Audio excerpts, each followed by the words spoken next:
वही वक्फ कानून को लेकर के आग लगाने वालों की जमात है कि मान ही नहीं रही है। बंगाल की जलती तस्वीरें तस्दीक कर रही है कि जब ममतामयी हाथ दंगाइयों के साथ होती है तो बंगाल में सनातनी विलुप्त होने लगते हैं। वक्फ के नाम पर भड़काऊ राग एक बार फिर से ओवैसी भाईजान अलाप रहे हैं। कैसे दिखाते हैं।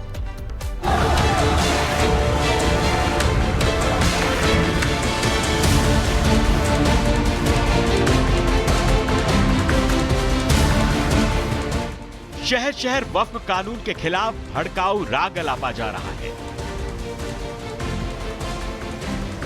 माहौल खराब करने वाले रागदारी धमकी, हिंसा, हत्या और पलायन तक उतर आए हैं। विभाजनकारी तकरीरें अब चुनौती और चेतावनी में तब्दील हो गई हैं।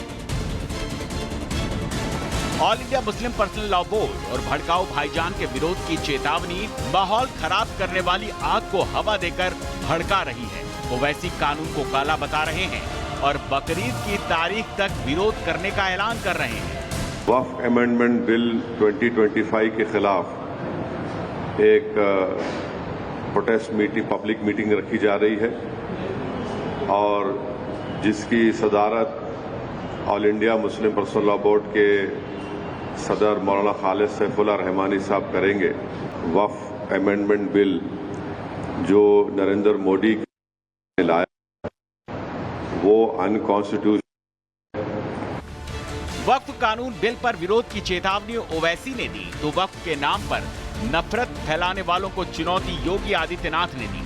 जिस देश में वक्फ के नाम पर लाखों एकड़ लैंड कब्जे की गई है और उनके पास कोई कागज नहीं, कोई राजस्व रिकॉर्ड नहीं, और राजस्व रिकॉर्ड नहीं तो सभी को वापस लेने की कार्रवाई जब इस संशोधन विधेयक संसद में पारित हुआ है और अब इस पर कार्रवाई हो रही है तो इसके लिए हिंसा भड़काई जा रही है। वक्फ के नाम पर भी मौलानाओं की जमात दो खाड़ में बढ़ती नजर आती है।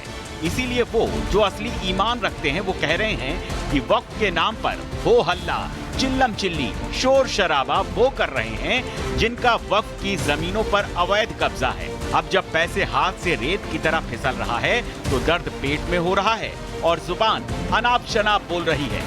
क्योंकि यह वक्फ अमेंडमेंट का मामला चल रहा है, इसको लेकर मुसलमानों को, मुसलमान बच्चों को भड़काया जा रहा है और ये कहकर भड़काया जा रहा है कि तुम्हारी मस्जिदें छिन जाएंगी, तुम्हारे मदरसे छिन जाएंगे, तुम्हारा वोट राइट छिन जाएगा, तुम्हें कोई मुसलमान कहने के लिए नहीं बचेगा, ये देश हिंदू राष्ट्र बन जाएगा।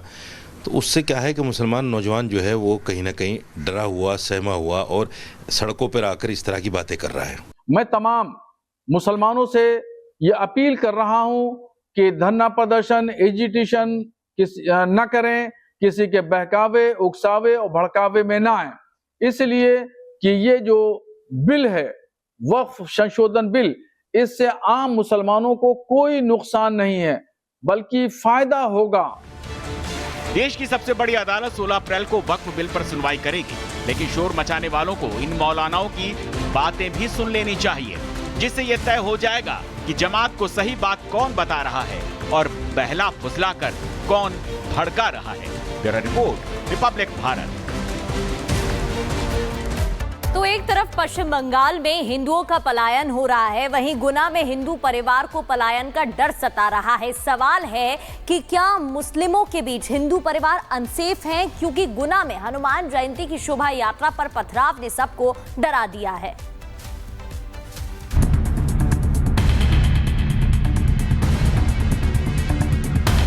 जहां मुस्लिम ज्यादा वह हिंदुओं का नहीं गुजारा। ये सवाल इसलिए क्योंकि पश्चिम बंगाल में हिंदुओं की हत्या के बाद अब पलायन हो रहा है, तो वहीं मध्य प्रदेश की गुना में भी अब पलायन होने के संकेत मिलने लगे हैं। गुना में सबके सामने मस्जिद से हिंदुओं पर पत्थरबाजी की गई, लाठी डंडे लेकर हिंदुओं की शोभा यात्रा पर हमला बोला गया।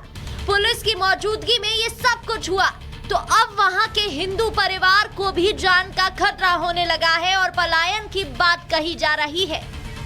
क्या मुस्लिम बहुल इलाके में हिंदू अनसेफ हैं? क्या सैकड़ों मुस्लिम परिवार के बीच एक हिंदू परिवार खतरे में है? ऐसा इसलिए क्योंकि गुना के कर्नलगंज इलाके में जहां हिंसा हुई वहां मस्जिद के पास ही गली में रहने वाले पुरुषोत्तम अब डरे हुए हैं।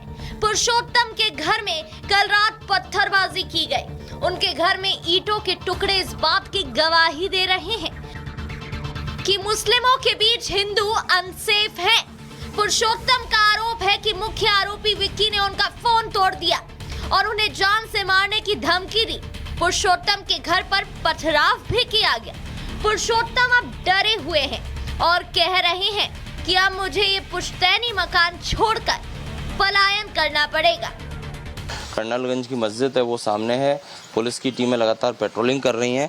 मस्जिद के पास ही ये पुरुषोत्तम जी का मकान है और इनकी मकान की बालकनी पर देखिए यहाँ तमाम आप देखेंगे ईंट जो है वो पड़ी हुई है, क्योंकि इनका साफ तौर पर कहना है कि इनके घर पर पथराव हुआ, न सिर्फ बालकनी में बल्कि घर के अंदर। दुकान से आ रहा था तो रास्ते में यहाँ पथराव चल रहा था तो मैं दौड़कर घर पे आया तो विक्की खान ने मेरा मोबाइल छीना और मुझसे बोला कि वीडियो बना रहा है तू, तेरा लड़का वीडियो बना रहा है।